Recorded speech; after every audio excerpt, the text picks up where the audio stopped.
Tout d'abord, je voudrais remercier le département de physique de l'École normale supérieure de m'avoir invité. Bon, c'est toujours un plaisir de venir faire une conférence dans un endroit prestigieux comme celui-là, avec un public certainement intéressé, au moins au début. Alors, disons, je suis capable de faire des conférences assez naïves. Je suis capable aussi d'en faire des moins naïves. Mais disons, celle-là va être une conférence normale, mais on va essayer d'éliminer tous les jargons. C'est-à-dire qu'il n'y aura pas de vocabulaire a priori qui ne vous sera pas familier. Et voilà, on va voir. J'espère que ça va bien se passer. On va parler un tout petit peu de topologie. Donc ma première diapo était en français, rassurez-vous, c'est la seule. Donc on va parler de topologie, et ça va être de nouveau quelque chose de très naïf, mais les chimistes et la topologie n'ont pas été mariés depuis très très longtemps, ou alors de manière complètement anecdotique. Et on va voir que la topologie des molécules, c'est quelque chose de très particulier. Donc je vous rappelle que la topologie, c'est la science des objets infiniment déformables et qu'en topologie, on peut déformer les objets autant qu'on veut. En topologie chimique, on peut tirer sur les liaisons, on peut contracter les liaisons, on peut distordre les angles, on peut pratiquement tout faire, sauf rompre une liaison. Donc à partir du moment où on n'a pas rompu une liaison, même si par l'esprit, on a déformé une molécule de manière féroce, ses propriétés topologiques ne vont pas être modifiées. Donc ça, ce sont des propriétés intéressantes et ce sont des notions de base. Donc une molécule dont je pense que tout le monde a entendu parler, c'est C60, le fullerène, donc qui ressemble à un ballon de football. Et C60, c'est quelque chose qui est bien sûr tridimensionnel par excellence. Simplement, la topologie de C60 est telle qu'on peut le représenter avec un diagramme qui s'appelle le diagramme de Schlegel, qui est indiqué ici. On peut le représenter dans un plan à plat. Donc on a ici cette représentation, ce diagramme de Schlegel, et on se rend compte que dans ce diagramme, il n'y a pas besoin d'avoir des croisements, des intersections entre liaisons. Donc on peut représenter cette molécule dans un plan. Donc on peut le projeter dans un espace bidimensionnel. Et nos amis topologues disent que l'on a un graphe planaire. Donc ceci, c'est un graphe planaire. Et graphe planaire, ça veut dire graphe trivial. Quelque chose qui n'a aucun intérêt du point de vue topologique. Alors ce qui est amusant pour les chimistes, ils ne le savent pas toujours, c'est que pratiquement les quelques millions de molécules qui ont été synthétisées n'ont aucun intérêt en topologie, puisque tous les graphes moléculaires sont planaires. On peut représenter toutes les molécules dans un plan, on peut les dessiner dans un plan, sur une feuille de papier, sans qu'il n'y ait de croisement. Donc C60, c'est l'exemple typique. Donc C60, je disais, c'est parmi les millions de molécules de la chimie qui soient planaires, donc topologiquement triviales, sans intérêt. Donc il y a déjà fort longtemps, les chimistes se sont posé la question de savoir si on pourrait un jour obtenir des molécules dont le graphe serait non planaire. Graphe intéressant, disons qu'il y a une topologie intéressante, et l'archétype d'une molécule ou d'un objet que l'on ne peut pas représenter dans un plan sans croisement, c'est cet objet. Alors en mathématiques, ça s'appelle l'entrelac de Hopf, Hopf-Link en anglais, du nom d'un mathématicien allemand qui avait beaucoup fait de topologie. Et les chimistes appellent ça un caténane, un 2 caténane. Donc c'est le même objet, mais ça n'a pas le même nom. Du latin catena, qui veut dire chaîne. Et ici, ça serait la plus petite chaîne possible. Oui, mais l'ADN fermé, c'est non planaire. L'ADN fermé, c'est non planaire, absolument. Mais ça, en biologie, il y a plein de caténanes, plein de nœuds, absolument. Donc maintenant, un peu d'histoire de ces molécules. Les chimistes, ça fait depuis le début du XXe siècle, qui parlent de molécules telles que celle-ci, ou de nœuds moléculaires. Et il y a eu très très peu de réussite expérimentale, donc très très peu de succès en ce qui concerne la fabrication de tels objets. Il y a eu un succès remarquable, il y a un peu plus de 50 ans, par un groupe allemand, le professeur Gottfried Schill et son patron, Lüttinghaus. Et ce sont des gens qui travaillaient à l'université de Fribourg, pas Fribourg en Suisse, hein, Freiburg, à 70 km de Strasbourg, en fait, à l'est. Et ces gens-là ont réussi à fabriquer un caténane. Donc ceci, c'est le 2-caténane avec 2 anneaux. Un travail monumental. Alors ça ne va peut-être pas vous parler, mais il y avait 23 étapes chimiques différentes. Donc on part d'un produit A, on le transforme en un produit B, première étape, on rajoute un produit C, on secoue, on obtient un produit D, etc. 23 étapes. Alors, même si on n'est pas un grand chimiste, on se doute que ce n'est pas facile. Donc ça a pris un temps fou pour eux d'obtenir cette molécule. Ils en ont obtenu en plus de toutes petites quantités, parce qu'après 23 étapes, même si vous partez d'1 kilo au début, il va vous en rester très très peu à la fin. Et par contre, c'est un travail conceptuellement qui est très important. Conceptuellement seulement, parce que ça paraissait tellement difficile à faire que personne n'a essayé de reproduire le travail. Et les gens qui s'intéressaient au caténane, originellement, ont doucement perdu leur enthousiasme et leur intérêt. Donc dans les années 60, ce domaine est tombé complètement dans l'oubli. Comment on sait qu'on l'a fait? Ah, on le sait parce qu'il y a tout un tas de techniques spectroscopiques. Mais bien sûr, c'est une question essentielle, tu as raison. Mais disons, on le sait. On va juste oublier toute la technique. Il y a plusieurs faisceaux de preuves, disons. Donc, il fallait trouver autre chose. Et alors, je vais vous montrer, nous, ce qu'on a trouvé comme truc. Alors, j'aime bien parler quand même de l'histoire de la chimie de mon labo. Et quand j'ai démarré mon labo, donc en 1980, le grand thème de mon groupe de recherche, c'était la photolyse de l'eau. Donc, coupure de l'eau en hydrogène et en oxygène.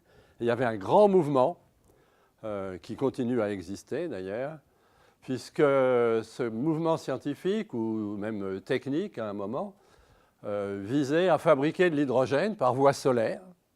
Et l'hydrogène, comme vous le savez, quand on le brûle, ça ne produit pas de CO2. Vous savez ça. Donc ça ne produit pas de CO2, donc ça n'est pas polluant et ça ne contribue pas au réchauffement global. Et il y avait à l'époque une molécule qui était très célèbre, qui est cette molécule, représentée ici, un complexe de ruthénium trisbipyridine. Alors, oubliez le jargon, simplement c'est une molécule telle que celle-ci, avec un cœur ruthénium, et puis des molécules autour, que l'on appelle des ligands, qui sont capables de se lier à ce centre métallique ruthénium. Il y avait un petit inconvénient, c'est que le ruthénium est un métal de la 2e série des métaux de transition, donc il est juste en dessous du fer dans la classification périodique. Il est très cher et très rare. Donc nous, on s'est dit, c'est bien, ce complexe a certainement un grand avenir, mais pas si grand que ça, dans la mesure où il est épouvantablement cher et le ruthénium est un métal qu'on ne va pas trouver de manière très abondante pour toujours. Donc on s'est posé la question, est-ce que l'on pourra remplacer le ruthénium par un autre métal qui, lui, ne vaut rien, et le cuivre ne vaut rien, comparé au ruthénium. Donc on a démarré un projet qui visait à remplacer le complexe, là, la molécule ruthénium trisbipyridine, par un complexe de cuivre, une molécule dont le cœur serait un atome de cuivre. Et on a démarré ça avec un ami américain, Dave McMillan. Et Dave McMillan était prof en année sabbatique à Strasbourg quand on a démarré ce projet. Donc ça, c'est la recommandation de la Fondation Nobel qui nous dit que ça serait intéressant d'expliquer l'histoire, pas au sens la grande histoire, hein, mais l'anecdote, disons, derrière la découverte. Donc là, vous avez ça. Donc notre copain Dave McMillan débarque à Strasbourg. Nous, on avait fait une molécule telle que celle-ci. Alors vous voyez simplement, ça a la forme d'un croissant, en gros. Et cette molécule, on l'avait faite pour des tas de raisons qu'on ne va pas discuter. Mais quand lui a vu cette molécule, il nous a dit, il faut absolument qu'on collabore. Vous allez faire un complexe de cuivre, un complexe, donc un ensemble entre cette molécule, un ou deux équivalents, un atome de cuivre. Et nous, on fera toute la photophysique et toutes les études photochimiques derrière. Donc en avant, on fabrique cette molécule, elle est très facile à faire. On mélange avec du cuivre, c'est du cuivre 1+. Et après avoir mélangé ces deux espèces, donc deux équivalents de cette molécule en forme de croissant, un équivalent de cuivre, on obtient ce composé. Donc c'est un composé très simple, alors que je vais juste représenter comme ça, on fait ça. Hein. Voilà, on a deux croissants, on assemble ces deux croissants autour d'un ion cuivre. Alors on a fait toute la photophysique, toute la photochimie, on a même fait des études de photolyse de l'eau avec très joli, disons, un très joli complexe, intéressant. Mais à un moment, on s'est dit, mais attention, il y a autre chose là. Si je relie ce point et ce point, je fais un anneau inscrit dans un plan horizontal. Et séparément, si je relie ce point et cet autre point, donc je fais un anneau maintenant dans un plan vertical. Et qu'est-ce qu'ils ont de spécial, ces deux anneaux? Ah, merci. Ils sont entrelacés. Donc on a un truc formidable pour faire un caténane par rapport aux 23 étapes de chimie nécessaires pour faire un caténane. Donc on s'est dit, bon, photochimie solaire et tout, c'est bien, passons à autre chose, et on s'est jeté vers la chimie des caténanes et des objets à topologie originale. À ce moment-là, et je pense que c'est quelque chose de très important, de réaliser que les rencontres sont essentielles en sciences. N'est-ce pas, Clotilde? Je ne sais pas où elle est. Mais c'est absolument essentiel. Et là, on a une amie, j'avais une copine, Christiane Dietrich Buchecker, avec qui j'avais fait des études, qui s'embêtait un peu dans son labo et qui est venue me voir et qui m'a proposé qu'on travaille ensemble. Donc, elle avait une réputation en béton, d'être une très grande synthétiste, d'avoir une compétence pour faire des molécules compliquées. Et bien sûr, on a travaillé ensemble. Et grâce à elle, on a démarré ce projet qui consiste à faire des caténanes, dans un premier temps. Alors, les gens parfois nous disent « Oh là là, ça a dû être difficile au début, etc. » Non, pas du tout. Le premier projet écrit là-dessus, ça date d'octobre 1982. C'est un document écrit à la main que j'ai laissé au musée Nobel à Stockholm, parce qu'ils sont friands de documents authentiques. Et le premier papier est paru un an après, en octobre 1983. Donc on ne peut pas dire que c'était un travail monumental. Ça a été un travail, grâce à Christiane Dietrich Buchecker, un travail relativement aisé. Alors pour la petite histoire, on a publié dans un journal correct, Tetrahedron Letters, mais pas du tout ce que l'on appelle les High Impact Journals. Et surtout, on a publié en français, ce qui était une espèce de blague pour la communauté. Voilà. Une nouvelle famille de molécules, les métallocaténanes. Alors aux États-Unis, par exemple, je traduis ça. Je ne vais pas le traduire pour vous, hein. Mais il y a des gens qui ont du mal à comprendre ce que veut dire une nouvelle famille de molécules. Et voilà, ça avait bien marché. Et maintenant, je vais juste revenir sur la stratégie qui est très simple. Ça, c'est la stratégie que l'on a vue avant, quand je vous ai expliqué qu'avec ce complexe de cuivre, on pouvait faire un caténane. Hein, on entrelace ou on fait s'imbriquer deux fragments organiques autour d'un métal. On obtient cet intermédiaire et ensuite, on va fabriquer un anneau à droite, fabriquer un anneau à gauche et obtenir le caténane. Alors, est-ce que la stratégie vous paraît accessible? Ouais. Et une deuxième stratégie que l'on verra un petit peu après est plus intéressante, mais un petit peu plus compliquée, mais on va la voir dans une minute.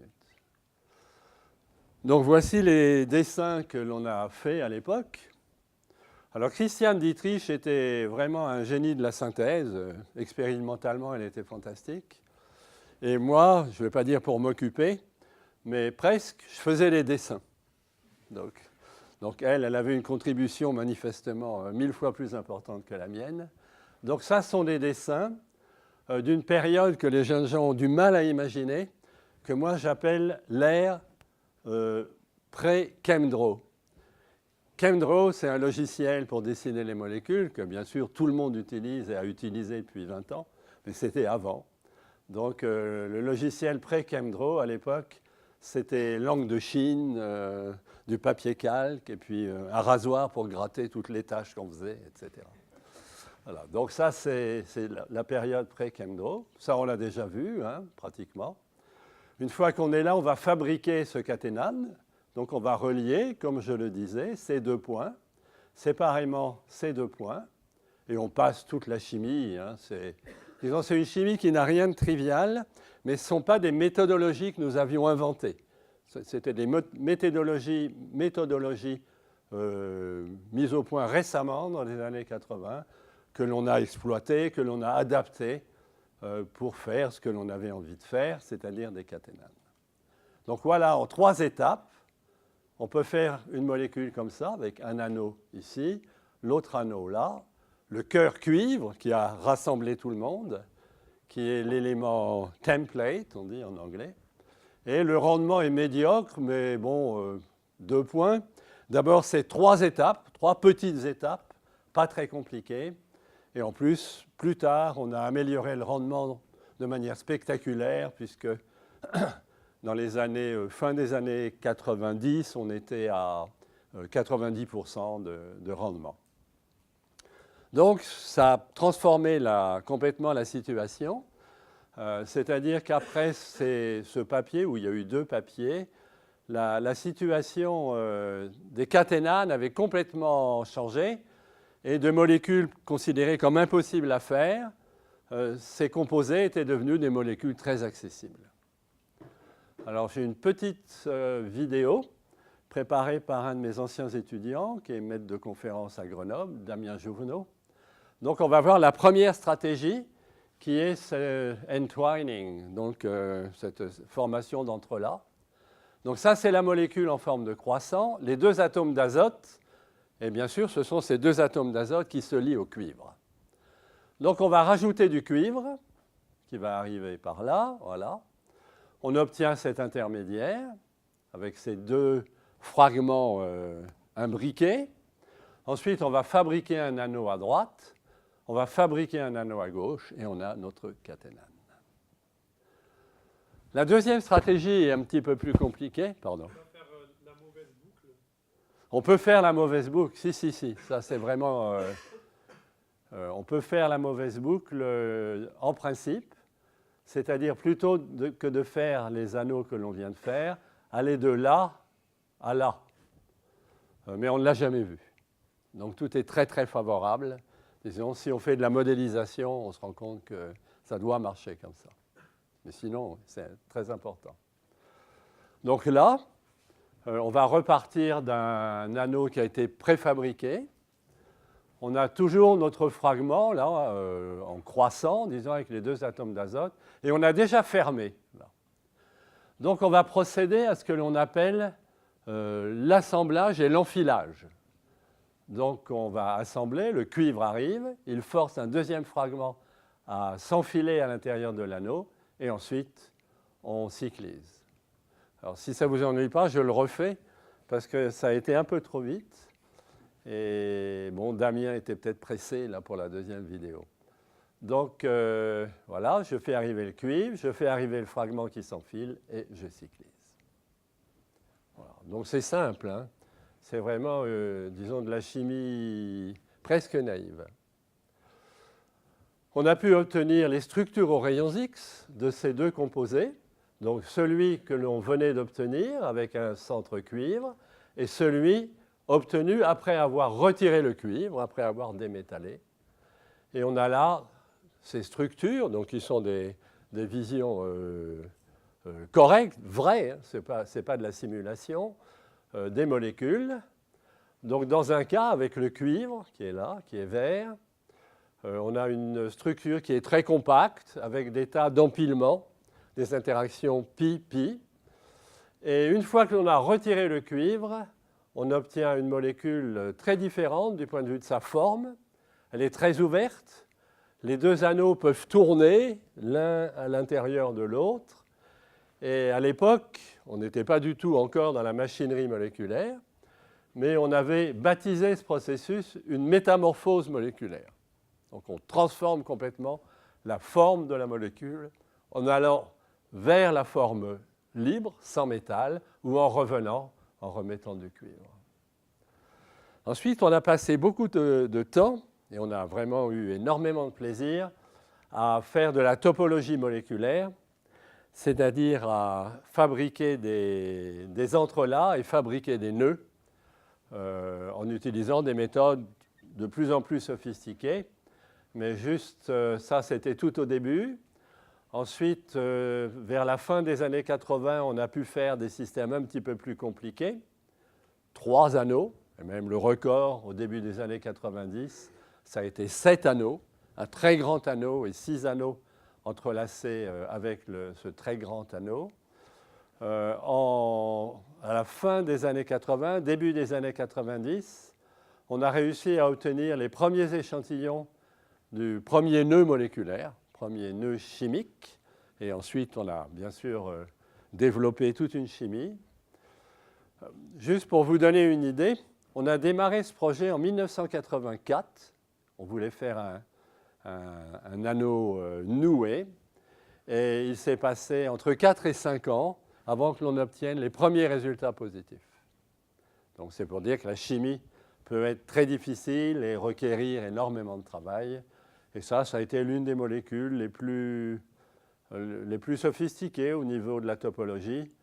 Donc c'est un caténane doublement entrelacé où les anneaux de Salomon.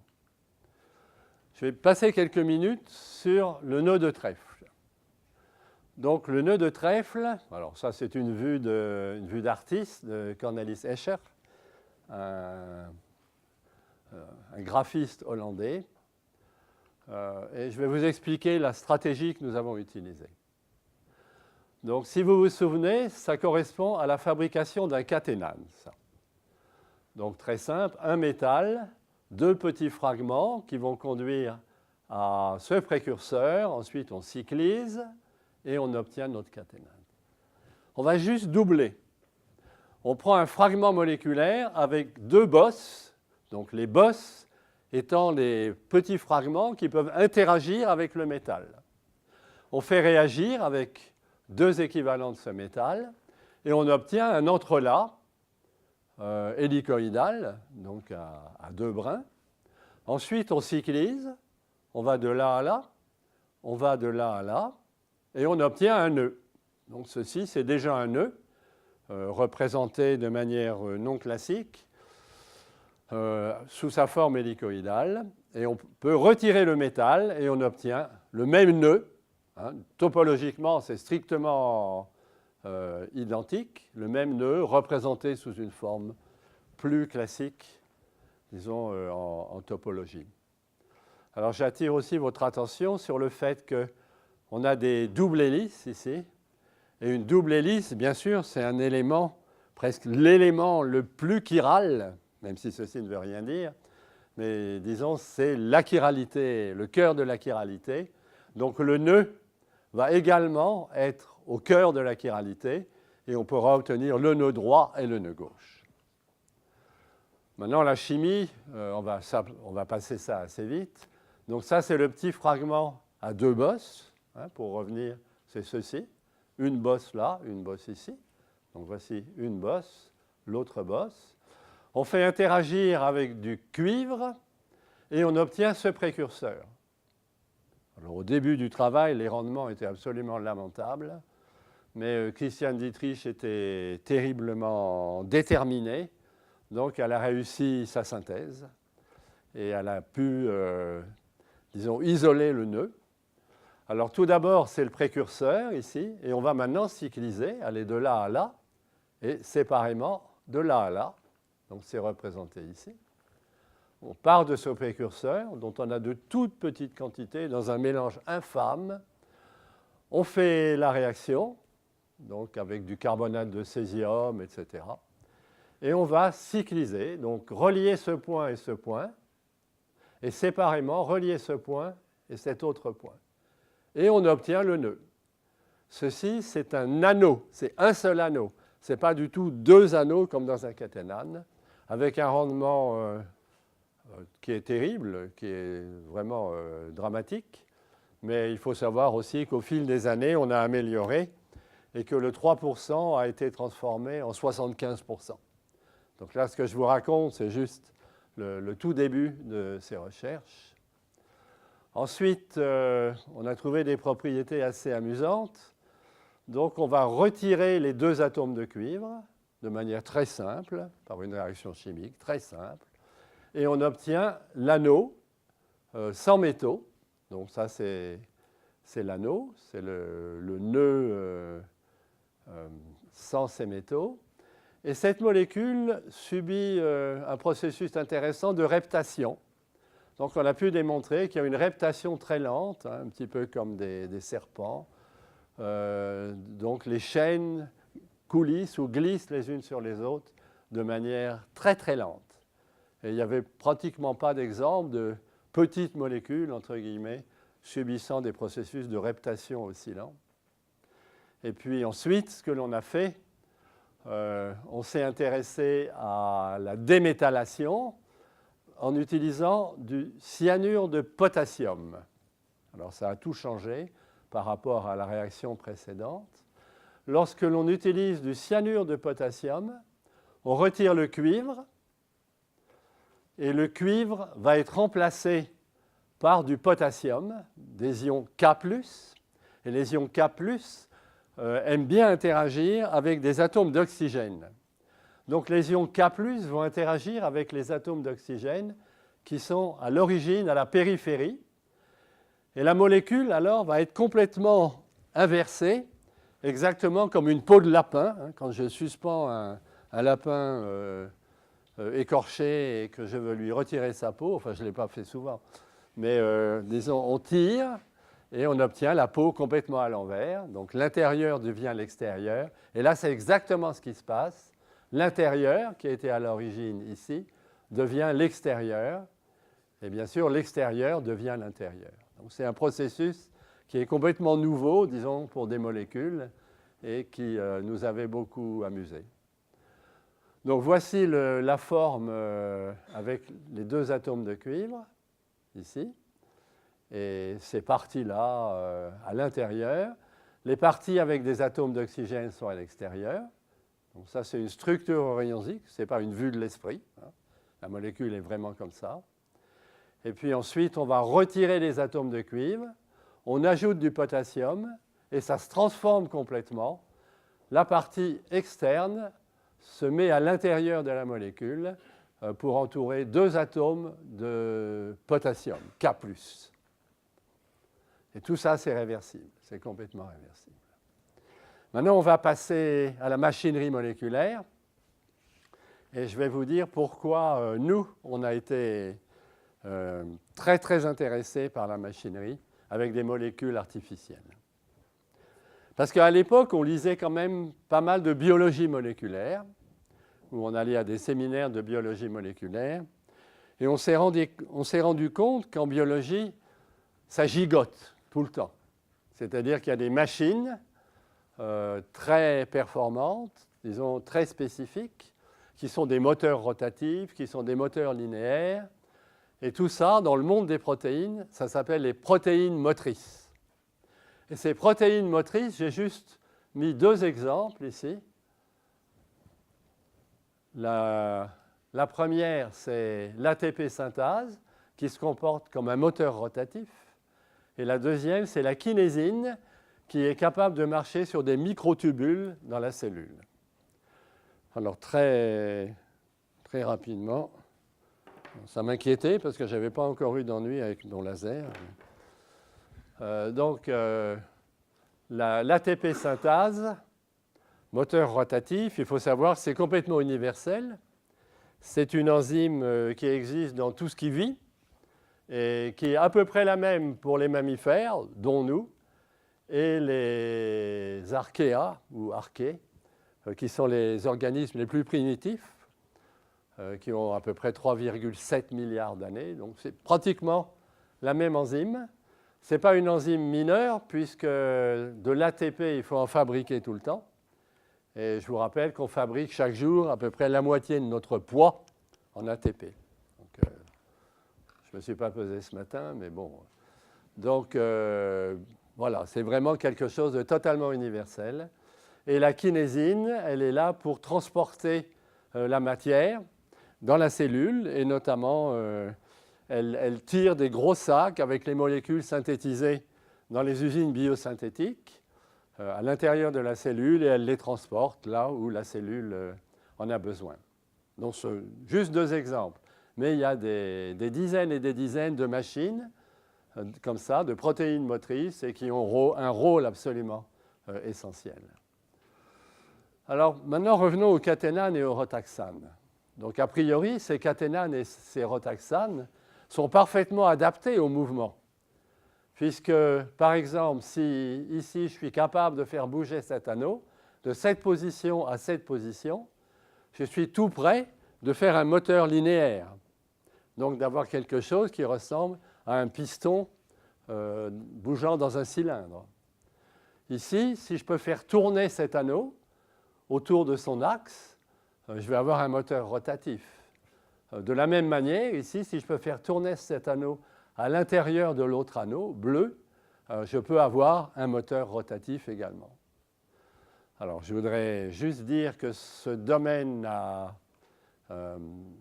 démarré au milieu des années 90 et qu'il y a tout un groupe de gens qui se sont intéressés à ce domaine.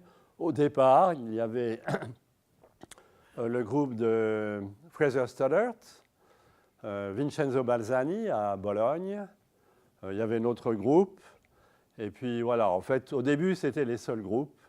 Et Ben Feringa, le 3e larron, est venu un petit peu plus tard et a fait un travail magnifique sur les véritables moteurs rotatifs. Donc on n'aura pas beaucoup le temps d'en parler. Donc maintenant, quelques minutes sur la première machine que nous ayons fabriquée en 1994 dans notre groupe et qui est fondée sur un caténane. Donc on retrouve ce caténane ici. Ça ressemble beaucoup au premier caténane que nous avons vu, excepté qu'à l'arrière, nous avons introduit un fragment qui comporte 3 atomes d'azote. 1, 2, 3 atomes d'azote. Il y a un autre préalable à connaître, disons, quand on veut comprendre ce processus, c'est que l'atome de cuivre a 2 ions, principalement, le cuivre 1+, et le cuivre 2+. Donc 2 ions. Alors le cuivre 2+, vous le connaissez sans doute, ça c'est celui qui est dans notre environnement ou dans les écoles, les liqueurs de Fehling et ces choses-là. Le cuivre 1+ est un petit peu moins courant, mais il n'est pas bien exceptionnel non plus. La beauté de ces 2 ions, c'est qu'ils ont des prérequis, des desiderata complètement différents en ce qui concerne leur environnement. Donc le cuivre 1+ sera parfaitement stable dans un environnement avec 4 atomes d'azote disposés en tétraèdre. Par contre, le cuivre 2+ est plus exigeant et il lui faut 5 ou 6 atomes d'azote dans son environnement, ce que l'on appelle sa sphère de coordination, pour pouvoir former un complexe stable. Donc voilà, c'est le seul secret. Donc on part du cuivre 1+, qui est là, qui est parfaitement stable, un tétraèdre de 4 atomes d'azote, et on oxyde. On oxyde, ça veut dire on arrache un électron. On fait du cuivre 2+. Ce cuivre 2+, pour le moment, est resté coordonné à 4 atomes d'azote, donc ça ne lui plaît pas du tout. La molécule est donc dans un état énergétique très élevé, elle est très instable, très fortement déstabilisée, et elle va relaxer. Donc elle va trouver un chemin de relaxation pour atteindre un état thermodynamiquement satisfaisant. Et le seul chemin de relaxation, ça va être de faire tourner cet anneau. Donc on va passer d'un cuivre 2+ à 4 atomes d'azote à un cuivre 2+ à 5 atomes d'azote, dans la mesure où ce fragment va pousser ce fragment-ci et l'expulser vers la périphérie. Et là, on a un cuivre 2+, avec 1, 2, 3, 4, 5 atomes d'azote, parfaitement stable. Donc là, plus rien ne bouge. Ensuite, on peut revenir, cuivre 2+, on réinjecte un électron, on fait un cuivre 1+, qui a trop d'atomes d'azote dans son environnement. De nouveau, ça va tourner, et on régénère la forme initiale du caténane de cuivre 1+. Donc, c'est très simple, hein, en fait, très naïf. 2 commentaires. Donc là, c'est très lent. Ça prend des minutes. Ici, ça prend des secondes. Donc, c'est bien sûr un truc très, très lent. Et puis, le deuxième point, disons, sur lequel je veux insister, c'est qu'on n'a aucun contrôle de la direction. Donc, on n'est pas du tout en train de faire un moteur rotatif. Et on ne l'a pas vendu comme un moteur rotatif. On a parlé d'une machine qui subit un mouvement de pirouette. C'est-à-dire qu'une fois sur deux, on va faire un tour complet, et une fois sur deux, on va faire un mouvement de pirouette double. Voilà. Alors j'ai une petite vidéo ici, faite par un de mes étudiants qui est maintenant prof à Leiden, prof associé à Leiden, aux Pays-Bas. On a le cuivre 1+ ici, et nos 4 atomes d'azote. Et là, les 3 atomes d'azote qui attendent des jours meilleurs. Donc, on arrache un électron. Hop, on a un cuivre 2+, le système va relaxer, va trouver un chemin. On a maintenant un cuivre 2+, parfaitement stable. On peut remettre l'électron, le système va revenir, puis etc. Alors, in silico, je peux faire ça autant de fois que je veux. Mais la beauté du système, c'est qu'avec les molécules, je peux aussi le faire autant de fois que je veux. Il n'y a aucune fatigue dans la mesure où c'est un processus d'une extrême simplicité. J'ai juste un ion que je vais oxyder ou auquel je vais rajouter un électron après oxydation. Et tout le reste, c'est du mécanique, en fait. C'est 2 anneaux qui tournent, c'est vraiment de la chimie mécanique. Donc, il n'y a aucun processus toxique qui peut conduire à une dégradation. Donc, nous, on pense que c'est un avantage certain si des applications peuvent être trouvées. Alors, juste pour vous dire que ça, c'était le premier système et qu'après 10-15 ans, à force d'explorer des tas de voies, on avait transformé les secondes et minutes en microsecondes et millisecondes. Donc, on a des processus maintenant fondés sur des objets de ce type, où l'anneau peut pirouetter d'un demi-tour, hein, ou parfois d'un tour complet, tout ça avec une assez bonne vitesse, micro à millisecondes. Maintenant, j'aimerais citer le travail de Fraser Stoddart, qui a fabriqué avec son équipe une navette moléculaire. Donc une navette moléculaire, c'est tout bête, c'est ceci. Un anneau peut aller d'une station verte à une station rouge, et puis il peut revenir sur la station rouge. Alors voici les vraies molécules. Alors elles sont complètement différentes de nos molécules. Hein. Bon, c'est la même année, mais le processus est un petit peu le même. C'est un processus de transfert d'électrons. On arrache un électron ou on remet un électron. Et en faisant ça, l'anneau bleu, qui est là, va se déplacer de la station verte à la station rouge. Et ensuite, il va revenir lorsque l'on réinjectera un électron après avoir arraché un électron pour aller de là à là. Alors, l'anneau bleu, disons, Fraser Stoddart l'a vendu de manière universelle, de Blue Box. Et cet anneau bleu, si on voit un échantillon, c'est complètement blanc. Mais la force de ce labo, ou l'une des forces, annexes bien sûr, ça a été d'introduire beaucoup de couleurs dans la littérature chimique.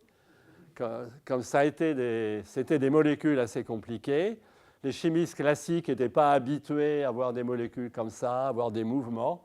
Ils ont introduit beaucoup de couleurs et ça a aidé à la compréhension et voire à la promotion du domaine. Mais bien sûr, ce n'est pas leur plus grande contribution. Alors à partir de ces travaux, il s'est développé tout un ensemble de travaux qu'on peut baptiser de molecular computing, c'est-à-dire que les gens ont commencé à écrire en binaire en disant ceci, ça va être 0, ceci, ça va être 1. Et il y a eu un programme, un énorme programme. Il y a eu des travaux donc de Jim Heath et de son groupe aux États-Unis. Et je pense qu'on n'est sans doute pas très loin de l'application en ce qui concerne des dispositifs mémoire électroniques fondés sur des molécules. Si vous voulez, on peut en discuter plus tard. Pour notre part, à partir du début des années 2000, nous nous sommes intéressés à des muscles artificiels. Donc, on n'a pas le temps de discuter dans le détail, bien sûr. Les muscles naturels, déjà les muscles striés, ça fonctionne en faisant coulisser des filaments. Ça n'a rien à voir avec des ressorts, où quand je pousse un ressort métallique, j'introduis de la tension dans la matière, ensuite je laisse relaxer. Mais là, ce n'est pas du tout ça, c'est beaucoup plus subtil. Ce sont des filaments qui vont glisser les uns le long des autres, et c'est ce processus de glissement qui permet de contracter le muscle, comme dans ce cas-ci, en consommant de l'ATP. Et ensuite, quand le muscle relaxe, donc les filaments vont glisser dans des directions opposées, et ça ne consomme pas d'ATP. Donc on a fait une molécule un peu compliquée, et ça a été un travail tout à fait, qui nous a beaucoup intéressés, qui a été difficile, très difficile au niveau synthétique. On a fait une molécule telle que celle-ci. Donc c'est un dimère de rotaxane, pour être un peu technique, désolé. Mais on a un anneau bleu foncé qui est accroché à un filament bleu foncé et un anneau bleu clair accroché à un filament bleu clair, et on fait une espèce de dimère. Donc on a ce filament bleu clair qui traverse l'anneau bleu foncé, et réciproquement, cet anneau bleu clair est traversé par le filament bleu foncé. Donc dans sa forme originelle, ici, la molécule a une longueur de 8 nanomètres. On sait très bien ça. Et ensuite, en utilisant un signal chimique sur lequel je n'insiste pas, on arrive à la contracter et on obtient un objet qui a une longueur de 5 nanomètres, 5,5. Donc on passe de 8 nanomètres à 5,5, puis on peut revenir. Et à ma connaissance, c'était le premier système qui ressemblait, dans une certaine mesure, à un muscle. Bien sûr, là, ça a été baptisé par les gens qui sont intéressés à ce domaine comme un nanomuscle. Et on a eu la chance que ça démarre, disons, tout un ensemble de travaux par un grand nombre de labos pour essayer de faire des muscles synthétiques. Je voudrais terminer la partie scientifique avec juste un seul exemple, qui est sans doute le plus compliqué. Alors, je vous présente mes excuses si c'est un peu difficile, peut-être. Ça va être un compresseur. Donc, on va faire un compresseur moléculaire, c'est beaucoup plus récent. Et ce compresseur est constitué de... Donc, on a 2 barres, ça ressemble à des haltères ici, 2 barres, et on a 2 bis anneaux. Donc, un bis anneau ici, un bis anneau ici. Et au milieu de chaque bis anneau, on a une plaque. Et entre les 2 plaques, on est capable de mettre une molécule. Donc, on a ce qu'on appelle un récepteur avec une molécule entre ces 2 plaques. Maintenant, voici la molécule chimique. Désolé, je sais que même pour des chimistes, c'est vraiment, il faut au moins 2 minutes pour voir de quoi il s'agit. mais on va juste retenir qu'il y a 4 atomes de cuivre et que ces 4 atomes de cuivre, donc, qui sont représentés ici, constituent en fait les points d'ancrage de tous les fragments organiques. Donc c'est vraiment l'échafaudage. L'échafaudage ne tient que grâce à ces 4 atomes de cuivre. On a ici une structure aux rayons X. On ne va pas passer beaucoup de temps. Je vous la montre parce que c'était pour nous une sorte d'exploit. C'est une molécule artificielle qui fait 9000 de masse. Et à notre grande surprise, elle a bien voulu cristalliser. Et on a eu une structure aux rayons X. Donc les 2 plaques sont ici. Donc une plaque là, cette plaque et l'autre plaque sont des porphyrines. Et entre ces 2 plaques, on peut insérer des molécules, comme je vous le disais. Donc maintenant, qu'est-ce qu'on a fait? C'est la chose suivante. Donc on part de cette molécule, on a nos 4 atomes de cuivre, et il faut imaginer qu'entre, on a des molécules, des diamines ou des dipyridyles, des molécules qui sont insérées entre ces 2 plaques. Donc voilà, comme ça on voit mieux la molécule. Et on va à un moment ôter les atomes de cuivre. Donc, réaction chimique très simple. Et de manière inexorable, ces 2 plaques se rapprochent l'une de l'autre et on obtient ça à la fin.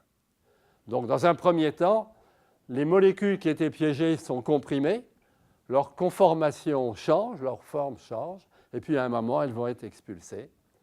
Et si je veux revenir, je remets les atomes de cuivre et je peux remettre une autre molécule entre ces 2 plaques et recommencer. Donc, disons, il me semble que c'était le premier compresseur moléculaire.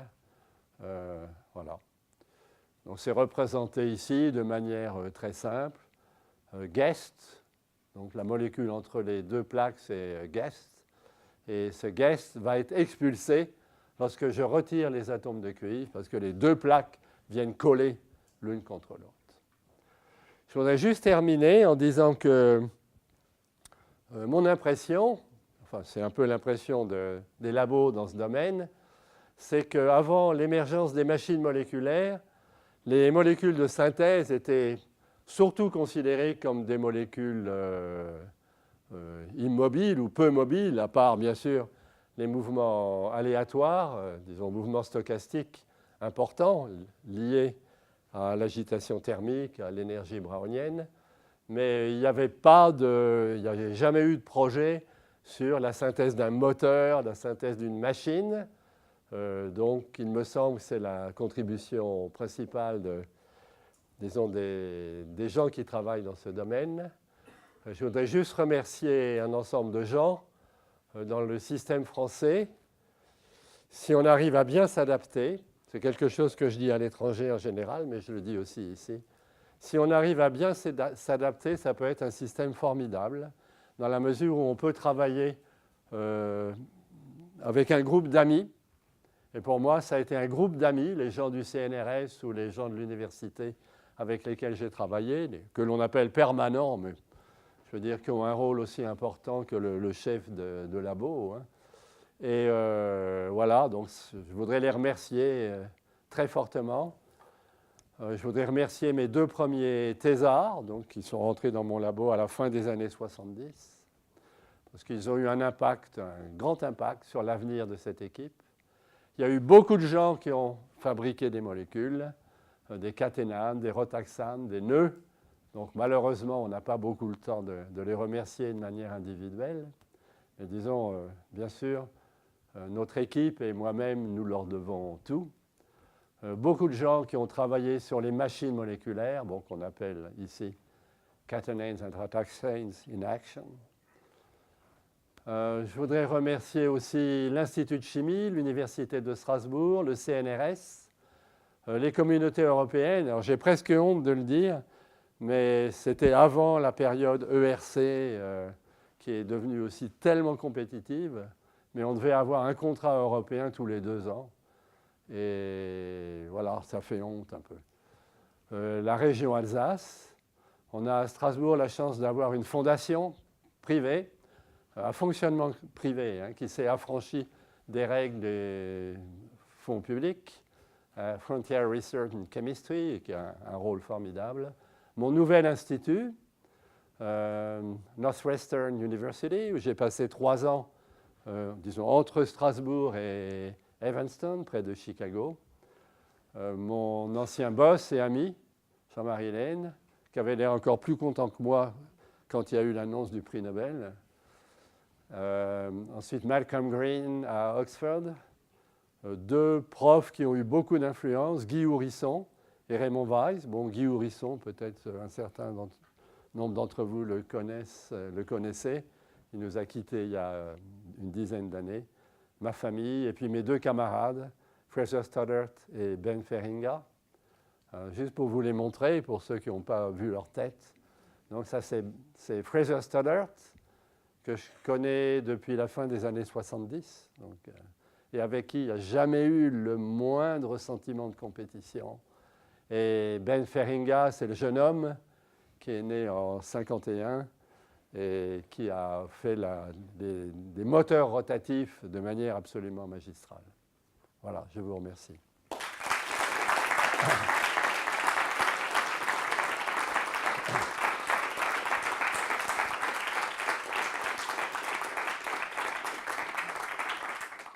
Est-ce que vous pouvez nous dire un mot sur les solvants, le choix des solvants et la fonction?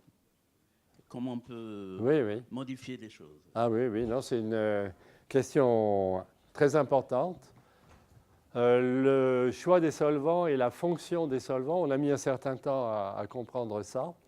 Disons, quand on fait bouger des molécules, par exemple, quand on fait tourner ou pirouetter un anneau à l'intérieur d'un autre anneau, il faut partiellement, disons, libérer des sites de coordination sur le cuivre. Disons, le cuivre est d'abord saturé et ensuite on fait tourner quelque chose. Et il faut que le cuivre, disons, se déshabille un peu. Mais il ne peut pas trop se déshabiller, sinon du point de vue énergétique, ça ferait une barrière cinétique énorme. Donc il faut avoir des solvants qui soient capables de stabiliser l'état cuivre à moitié déshabillé. Et pour ça, il faut prendre des solvants qui soient coordinants. Donc l'acétonitrile, par exemple, a été un solvant formidable. Et si on fait ça sans solvant un peu coordinant, ça ne marche pas, ou ça marche très mal. Tout va être extrêmement lent, parce que le cuivre ne voudra pas lâcher ses ligands. Tu as dit à un moment donné que tel et quel composé a bien voulu cristalliser. Alors la question, dans quelle mesure est-ce que ce comportement ou l'absence de ce comportement a guidé votre recherche? Et puis une question annexe plus proche. Attends, si tu veux bien, parce qu'après je vais oublier la première question. Si la cryo-électromicroscopie, le Nobel de oui, bien sûr, pourrait venir à votre secours là où les cristallisations ne devaient pas se faire. Ah oui, c'est une très bonne question. Je commence par la deuxième parce que je m'en souviens. Si tu me permets. Bon, disons, il y a une grande différence encore entre les molécules que l'on fait et je parle de la cryoscopie et les, je sais pas, les virus ou les protéines, disons, qui sont étudiés. Pour le moment, les 2 domaines ne se sont pas croisés, aussi bien que je sache. Disons, personne n'a encore pris une grosse molécule, la gelée en présence de molécules d'eau pour faire de la microscopie. Donc, les 2 domaines, je pense, vont se croiser. C'est à peu près certain. Mais pour le moment, non, il n'y a pas encore eu. Et ta deuxième question, excuse-moi. L'absence de cristallogénèse vous a empêché d'avancer. Oui. Bah, disons, on a eu la chance, ça c'était accidentel, un accident heureux, de rentrer dans des familles de molécules qui cristallisent très bien. Parce que tu as vu qu'il y a des fragments aromatiques, il y a beaucoup de fragments aromatiques. À l'intérieur des molécules, ça stack très bien. Et donc, on a eu de la chance de ce point de vue-là. Je ne dis pas que tout a cristallisé, mais les molécules qu'il était le plus important de caractériser par diffraction des rayons X ont bien voulu cristalliser. Voilà. Est-ce que ça a guidé le choix des syntons Non, ça n'a pas guidé le choix des syntons. Disons, les syntons, on les a choisis par la chimie de coordination. Former des complexes de cuivre. pour faire un moteur moléculaire qui ressemblerait à ce qu'il y a en biologie, il faudrait qu'on ait l'équivalent de l'ATP. Est-ce qu'il y aurait une molécule qui pourrait venir, par exemple, oxyder le cuivre, qui soit métastable comme l'ATP, donc qui oxyde le cuivre pendant un certain temps, fait basculer la molécule et après repasse dans son état CU+. Absolument. Non, disons, quand j'étais à Northwestern, on a démarré un projet comme ça, parce qu'il est très très réaliste. On peut oxyder du cuivre 1 avec de l'oxygène, et on obtient du cuivre 2. Et le cuivre 2 peut être réduit simplement avec une molécule organique, isopropanol ou glucose, ou des choses comme ça. Donc le bilan, ça aurait été brûler du glucose avec de l'oxygène. Et en fait, je ne suis pas resté assez longtemps. C'était un gros projet et il s'est arrêté. Mais ouais, oui. C'est vraiment une très bonne suggestion.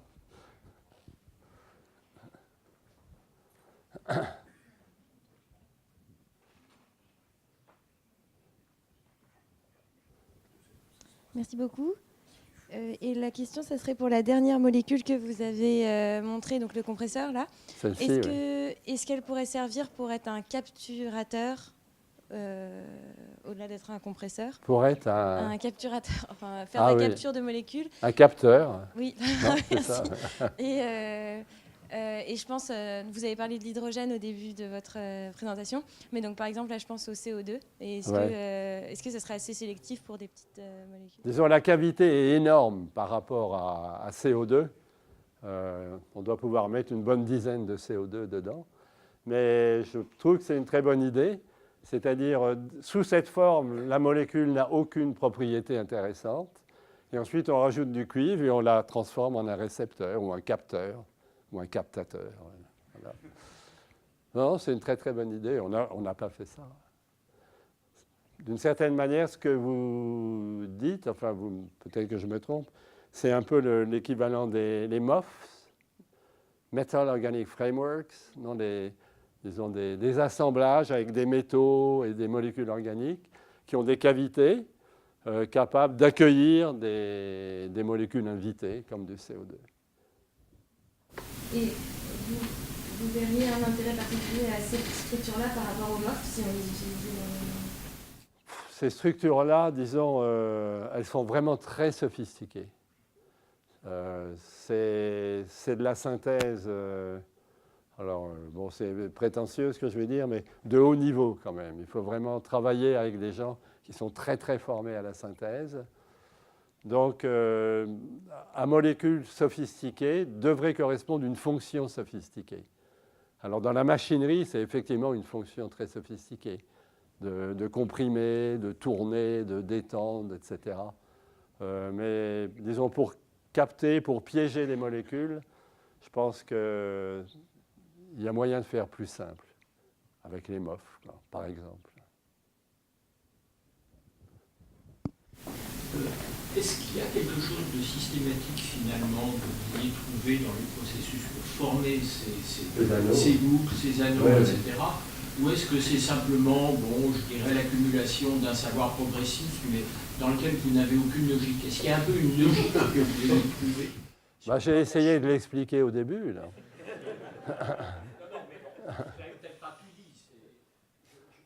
Non, simplement, disons, le chimiste aime bien faire des molécules les plus originales possibles, surtout quand ces molécules ont déjà été discutées pendant des dizaines d'années, mais jamais faites. Alors, c'est peut-être un peu prétentieux ce que je dis, mais je crois que c'est exactement la démarche qui nous a guidés. C'est qu'on a vu qu'il y avait des molécules là qui étaient très accessibles pour nous à partir de nos recherches dans le domaine de l'énergie solaire. Et on s'est dit, pourquoi se priver? Non, mais je ne pensais pas au but intellectuel, ça c'est encore une autre affaire. Je veux dire, dans la synthèse elle-même, est-ce que finalement vous avez dégagé en quelque sorte des idées qui font qu'on aboutit un peu systématiquement à ce genre de structure, ou est-ce qu'au contraire, est-ce que vous avez une bonne idée, ça s'arrange bien dans tel cas, dans tel autre cas? Ah non, c'est plus général que ça. Ce que l'on arrive à faire, alors je vais le dire en anglais, je ne sais pas comment on dit en français, un enchevêtrement. Donc ça, c'est en topologie, c'est tangle ou entanglement. Donc les topologues, enfin c'est même dans les théories, parlent très souvent des enchevêtrements ou des tangles. Et nous, ce qu'on sait faire, je pense que ça a été, j'espère que j'ai expliqué comme il faut, c'est un enchevêtrement. C'est ça, un enchevêtrement. Et si on sait faire un enchevêtrement, on sait en faire 100. Et on sait faire tout ce qu'on veut du point de vue complexité en bouclant, en fermant l'enchevêtrement. Donc là, alors peut-être que je me la joue, mais il me semble que c'est un principe qu'on a apporté de faire ça. Quelle est l'idée pour faire tourner que dans un seul sens le moteur? Disons, Ben Feringa a réglé le problème, en fait, avec des doubles liaisons. Ce sont des doubles liaisons carbone-carbone très encombrées, et le système est chiral. Et lorsqu'on irradie une double liaison très encombrée, on l'isomérise. Donc on peut l'isomériser comme ça ou comme ça, et comme ça ou comme ça. Et grâce au groupe qu'ils ont introduit, ils l'isomérisent comme ça. Et ensuite, ils continuent. Voilà, donc ils se sont rendus compte, complètement par accident, enfin ils ne s'en sont pas rendus compte par accident, mais c'est par accident qu'ils ont obtenu un tour complet, parce qu'il y a des étapes thermiques. Donc on commence à isomériser, ensuite il faut attendre un peu, la molécule se réarrange, puis de nouveau on photo-isomérise, on envoie un deuxième photon, puis il faut de nouveau attendre, etc. Et eux, un jour, ils voulaient juste faire une photo-isomérisation. Pof! Ils laissent traîner le produit dans un pot, et ils se rendent compte le lendemain que ce n'était plus le même produit que juste après isomérisation. Ça avait été un cran plus loin. Et ils se sont dit, mais alors il suffit de mettre un deuxième photon, et bing, on continue. Donc ils ont eu le génie, disons, de se rendre compte qu'il y avait une surprise, et ils ont étudié cette surprise plutôt que tout balancer à l'évier, quoi. Non, mais c'est souvent le génie des gens qui font des découvertes accidentelles, c'est de comprendre ce qui s'est passé. Et donc là, ils ont eu un premier moteur moléculaire, qui mettait, je ne sais pas, peut-être un jour ou deux pour faire un tour. Mais ce n'était pas grave, ils avaient le principe. Et après, donc c'était 99, et après 10 ans, ils en étaient déjà à, je ne sais pas, 1 microseconde. Un tour en 1 microseconde, à la place d'un tour en un jour, quoi. Donc ils ont amélioré, déposé ça sur des surfaces, fait des moteurs de surface. Donc un travail magnifique. Mais nous, avec les caténanes, dans ce monde des caténanes, où il y a des dizaines ou centaines de labos qui bossent là-dessus, il n'y a aucun moteur rotatif satisfaisant. Voilà, désolé. Bon voilà, je vous propose de remercier encore une fois Jean-Pierre Sauvage. Merci.